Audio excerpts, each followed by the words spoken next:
Hello, everyone. Welcome to ITS 450. Okay, so a few reminders. Number one, make sure you're working on your term project.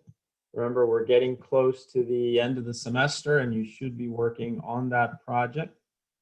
And then also, I remind you that Tuesday is your written exam. Okay, so you have a written exam this Tuesday. Remember, it's going to be comprehensive, similar format to exam 1. So that's on Tuesday. It's comprehensive. That means from everything from the beginning of the semester until what we've covered this week, which is cross-site scripting. All right, so today I'm not going to assign homework given that you have an exam coming up, but you can start working on the lab, right? So today we're going to go over this lab, cross-site scripting, a little bit more. So I'm currently sharing the screen, and I believe you should be seeing this. So I have here, I posted the link, okay? And this is, can't remember if that was the latest seed labs. So just make sure you use the latest seed labs. So I'm gonna go to seed labs, Ubuntu 16.04, and then web security. And then we are currently doing the cross-site scripting lab, so you can click on that. And remember what I said, you know, it's got some zip files that you can download, some explanations there. This is the link, so I'm just going to add this link as well to, I'm going to add this link to Brightspace here, and this is just latest XSS lab. And the link. So really, this one is the one that you should be reading, but read the other one. They're basically the same document. All right. Also, this homework assignment will not be due yet because of the exam. So let me add the assignment box here. All right. So this is cross-site scripting lab homework. Let's see. And so this is going to be due, usually would be due the 12th, but because of the exam on Tuesday, the 10th, then I'm just going to give you, even though I might start the CSR, well, actually, yeah, that doesn't matter. So here, it'll be due on this date. So on the 19th, today's the 5th, yeah. So on the 19th, so you have 2 weeks basically. And it's actually a long lab. So today we're just going to start the very basic things, you know, so, and then end date will be the 21st. That's fine. Okay, so I've created the link now. All right, and you can see the link where you can submit your homework. And then basically, we've already gone over the PDF, no, sorry, the slides, the PowerPoint slides. So I've already covered that. All the details about it, and now we can just go ahead and start looking at the lab itself. So so before I continue and get started with the lab, are there any questions at this time? I know the written exam is coming up, so do you have any questions about the written exam? Any exams about the project, previous labs, or anything in general?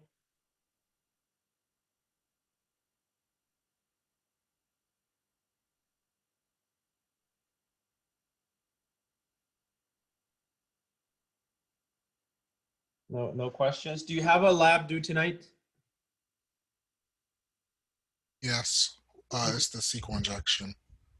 All right, so if you have any questions about that, you can ask, right? Otherwise, I'm just going to say for today, what I would recommend you do. I've already covered, gone over this. I went over that on Tuesday during the lecture. You, of course, can follow along chapter 10 of your book.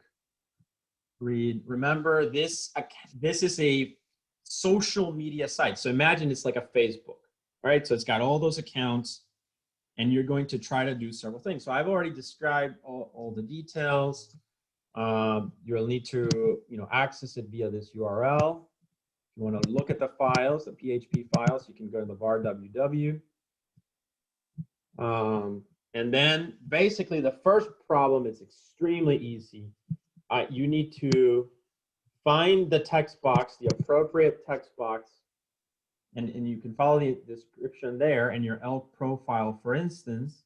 So you need to figure out where. So you would literally just insert this. And if you're successful, you'll get a pop-up when people visit that site. So I would suggest you do this as like Mary, and then you visit as Bobby, right? So you log out. So it's always got to be about that you did something as Mary, you log out, and now you're doing things as, say, Bobby. Okay?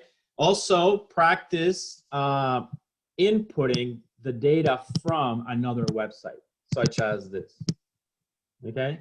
That's going to be handy because you really don't want to have to type JavaScript code in the text box itself when you can actually just do this. All right?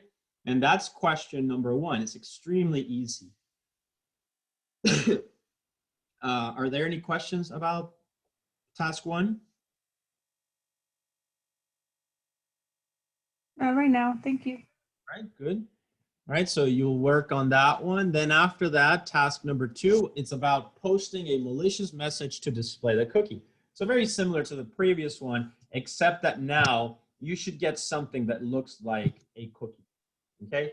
And so that, remember, we already talked about how WebSoft does not apply here because you're injecting code into that domain. So that code you're injecting basically becomes part of that domain. All right, so you will do that one then, this second problem with the cookie. And then I would suggest that you, at least for today, finish task 3 as well. And then task 4, you can get started with that one, but you could also say, okay, I'm going to work on that next week, right? So you have that option given you that I've given 2 weeks for this lab. So let's talk a little bit about task 3. So task number 3, stealing cookies. So we're going to do the same as task 2 from the victim's machine, but now we are going to want to send it to a separate server. So it's literally like, let's say for the sake of argument, you're in this area in Indiana, you're doing your work, something happens, somebody steals your cookie, and now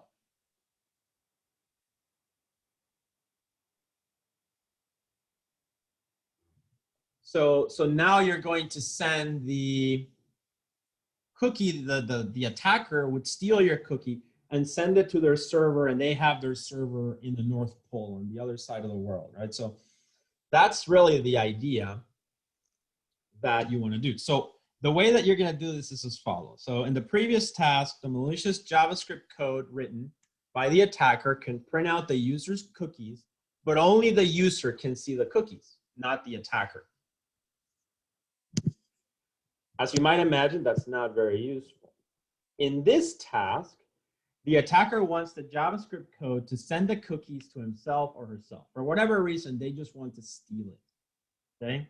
So to achieve this, the malicious JavaScript code needs to send an HTTP request to the attacker. Think about it. You're gonna make a communication from your server, from your client browser to some server across the world.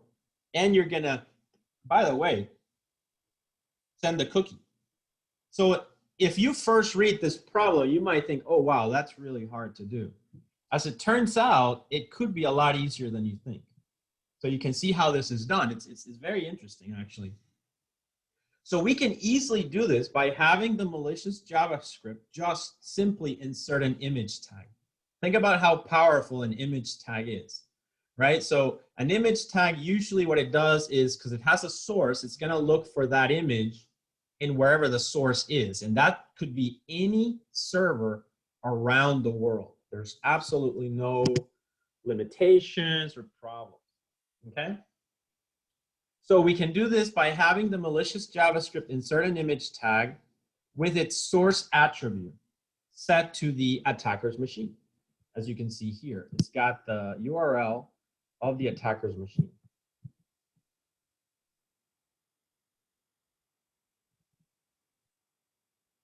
This results in an HTTP GET request sent to the attacker's machine.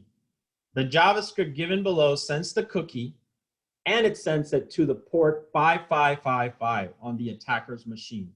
The IP address here is 10.125, where the attacker has a TCP server listening to the name port. So you guys have taken 372. You know we can, always easily with Python or any other C, etc. We can open up, and also the netcat tool. If you remember netcat from 372, you can easily open connections, right? You can open ports that are listening, and then any message sent to it, will be interpreted. So, and then you can pipe it into the machine as you see fit. So that's pretty much what you're doing. The image tag will initiate an HTTP GET request that is sent to the attacker's machine. The JavaScript given below sends the cookie to the port 5555.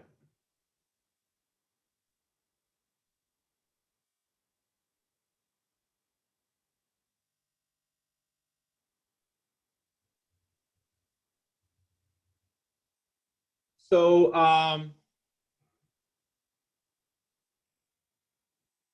that's the idea, okay? So you can see the code here. You insert a JavaScript with the JavaScript tag, script and script. Then notice here, document.write, that is the document object model, DOM, right? And we are writing JavaScript with DOM in it, which is document.write.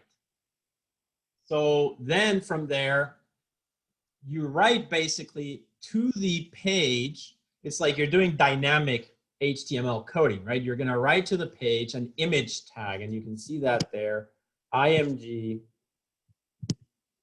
right? And then source HTTP, and then you send to 10.125 on port 5555. Okay? And then you plug in a parameter C equal, and what are you sending? Here, notice what you're sending basically is the cookie, and that escape function is, as you might guess, for the URL encoding that we've been seeing so far. So remember, like when we do space, it's percentage, 29 or whatever. Okay? So that's what you have to write in the text box that has the vulnerability.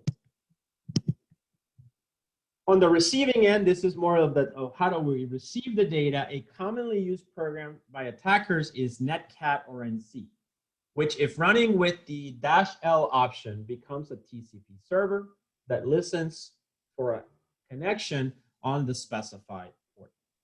This server program basically prints out whatever is sent by the client. Okay, so this server program basically prints out whatever is sent by the client and sends to the client whatever is typed by the user running the server. So basically what you're going to do on another, so you can use the same VM, or you could use a different VM. It's up to you. But you're going to have to open up a terminal. You're going to type NC for netcat -L5555, and that way it'll be listening for that. Now, as you might imagine, what do you have to do with this IP address? What do you do with that one?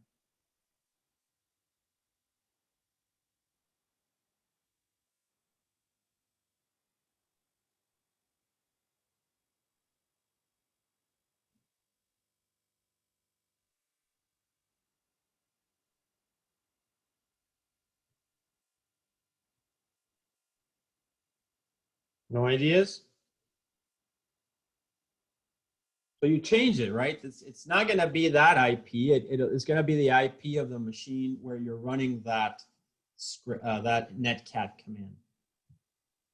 The -L option is used to specify that NC should listen for an incoming connection rather than initiate a connection to a remote host. The -V option is used to have NC give more verbose output. So it's going to print out. So basically what you're going to see on the terminal is when you do this attack on the website, right, you're going to see what? The cookie, because that's what you're sending. You might see some metadata that comes in, but you need to look out for that cookie. In the previous step, you have already seen what the cookie looks like because you did an alert, right? So now you're just going to repeat the process. The task can also be done with only one VM instead of two. You know, for those of you that don't want to, you know, that's perfectly fine for me. But if you want to see it in full how it would work, right, you would probably need two VMs. And then, you know, remember to replace the IP address with the appropriate one. And that's it. That's problem task number 3 or 3.4. Does this make sense? Any questions?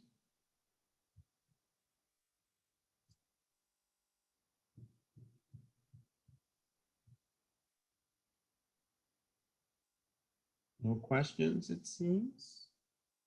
All right, good. All right, so you're all very quiet today. All right, so that's task number 3.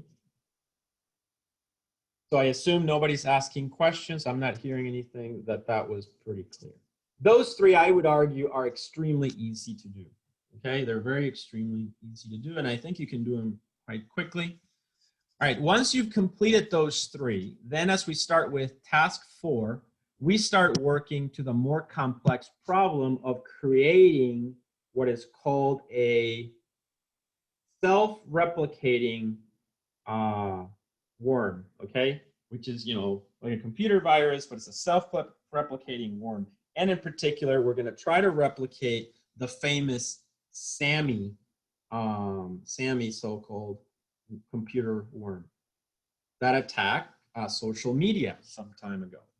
Right, so you can see here, starting with task 4, becoming the victim's friend, and then task 5, modifying the victim's profile, and then task number 6, writing a self-propagating XSS worm. Those 3 things are basically the main problems, right? So those are, they're like one thing that you're just building up on every time. Okay. So initially, you probably want to do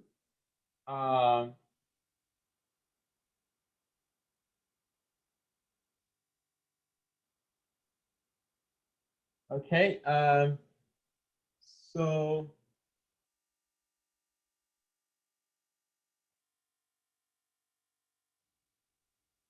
what was it? So for that problem of the self-replicating worm, you probably want to begin with task 4, becoming a victim's friend. So that's really the easiest one. Okay. Remember here, JavaScript code is gonna pretend to be you. Okay, that's really the key. You're gonna inject code now, and it's gonna be waiting in a bulletin board post, and then you do that as Bobby, and then comes Mary. Mary visits the same post. The post has that JavaScript that runs in the background, and now that code will pretend to be Mary, and it'll try to do things, right? It'll try to do bad things, whatever you can do on the website, like creating. So the first one, it's going to be becoming the victim's friend, okay? And so that's the first one that we're going to explore. All right, so let's read through this problem just a little bit. So in this,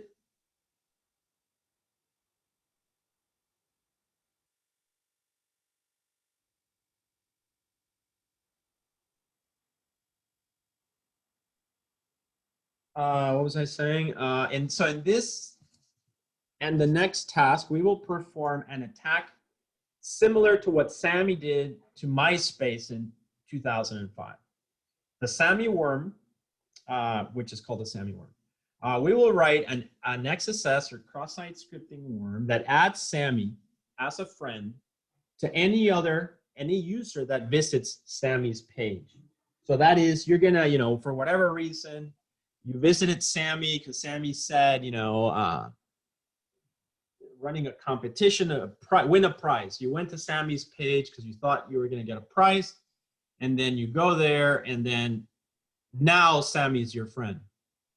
And not just that, later on, other people will visit you, and then they will become Sammy's friends as well. But for now, we're just going to start with the simplest one of we will write an XSS worm that adds Sammy as a friend to any user that visits Sammy's page. This worm does not self-propagate, and that's something that we will do later in task number 6. Okay, so because it's a little bit more, not that much more complicated, and I will help you with all the scripts. That should not be an issue. Although if you like to solve things on your own, you can easily do it. All the code is here. In this task, we need to write a malicious JavaScript program, and the JavaScript program basically needs to forge the HTTP request. So this is basically like, if you were going to add a friend, right? You go and you click on a button, but behind that button, there's JavaScript code. So now what you need to do is you need to figure out what that is, craft it as a code injection, and then insert it. Okay, that's basically the goal. So in this task, we need to write a malicious JavaScript program that forges HTTP requests directly from the victim's browser, without the intervention of the attacker. The objective of the task is to add Sammy as a friend to the victim. Okay, we have already created a user called Sammy on the ELK server, and the username is Sammy, and all that is provided in this document. To add a friend for the victim, we should first find out how a legitimate user adds a friend in ELK. So hopefully that makes sense. So what that means is, let's say you're visiting your friend and you want to add another friend. So there, you would look for a button, and then you click on that button and you run that code. So that's what you need to figure out. The two things that will help you for that are the files in var www, because that's obviously the code, but also this thing that is described here called live HTTP headers, right? You have to install that, and then live HTTP headers will also give you additional information. Plus, there's some script provided here that can help you to achieve this goal as well.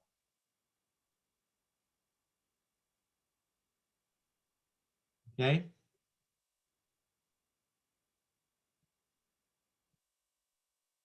More specifically, we need to figure out what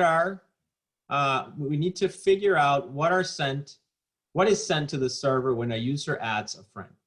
So in for this, Firefox HTTP inspection tool can help us to get this information. It can display the contents of any HTTP request message sent from the browser. And then from the contents, we can identify all the parameters in the request. And section 4 of this document in the guidelines provides how to use the tool. So you can just read through that. And it's pretty straightforward. It's not difficult.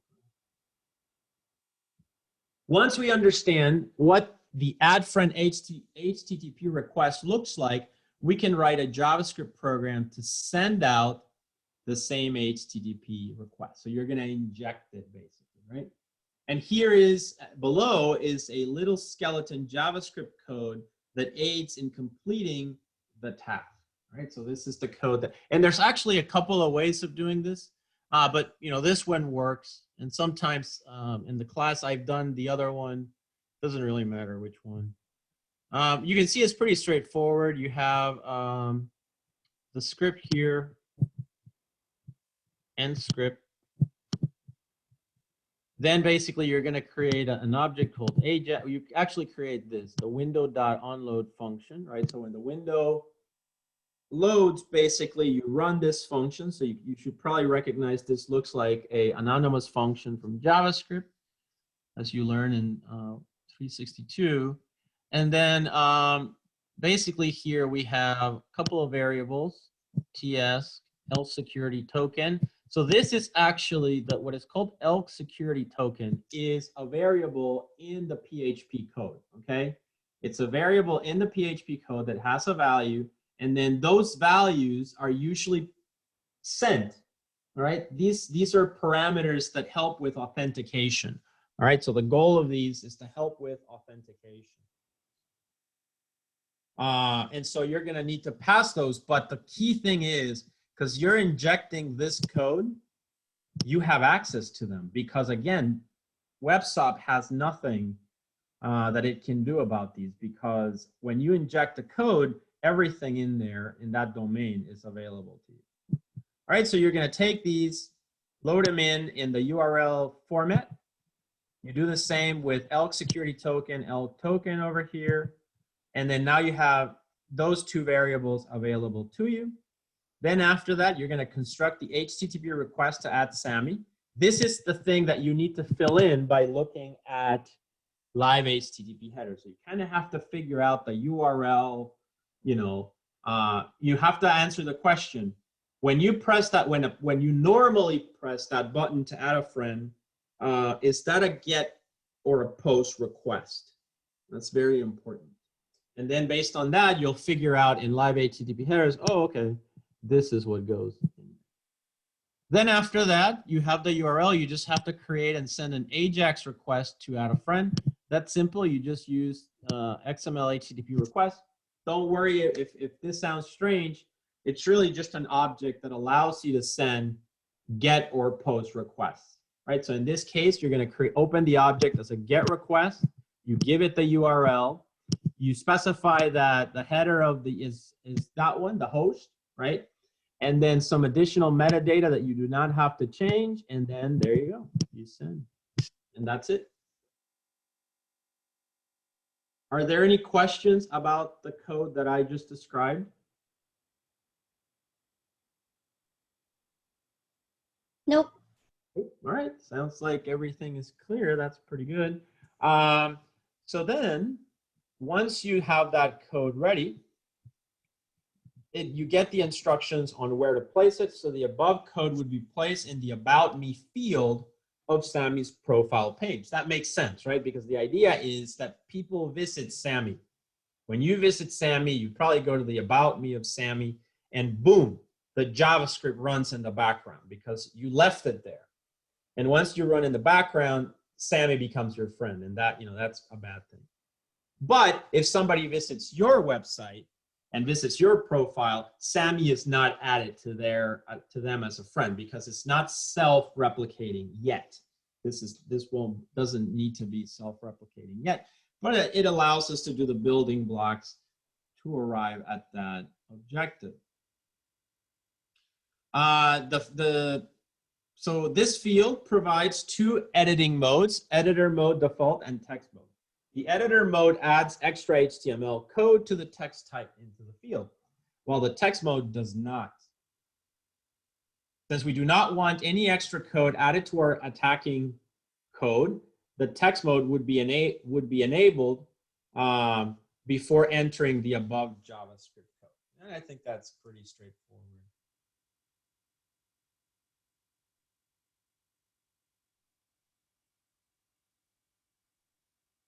Okay.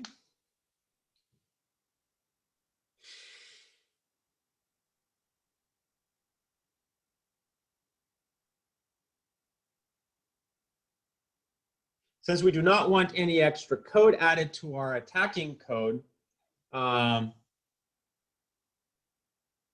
text code should be enabled before entering that. So that's basically simple. And then this can be done by clicking on Edit HTML, which can be found at the top right of the About Me page. After that, questions, please answer the following. Number one, explain the purpose of lines 1 and 2 Why are they needed? So lines 1 and 2 that I sort of hinted at these, right? But, you know, dig in a little bit deeper and provide an answer for them. Why are they needed? Number 2, if the ELG application only provides the editor mode for the About Me field, i.e. you cannot switch to the text mode, can you still launch a successful attack? Think about that one, right? So the hint is that text would generate a URL that goes to the server. So how else could you do it? So think about that. You've done a couple of labs where that has been addressed before. So I would say before you even read 5 and 6, which will only confuse you, try to solve 4. Okay, try to solve 4 with this code. And then once you finish 4, we will talk about 5 and 6. This is why I told you this is sort of a 2-week lab, because, you know, it's easy. I think it's easy actually. And it's very nice, a very nice lab. I really like this lab, but just make sure you complete the first tasks until 3.5, this one, or task 4, right? So make sure you complete those first, and then we will talk about the other ones, okay?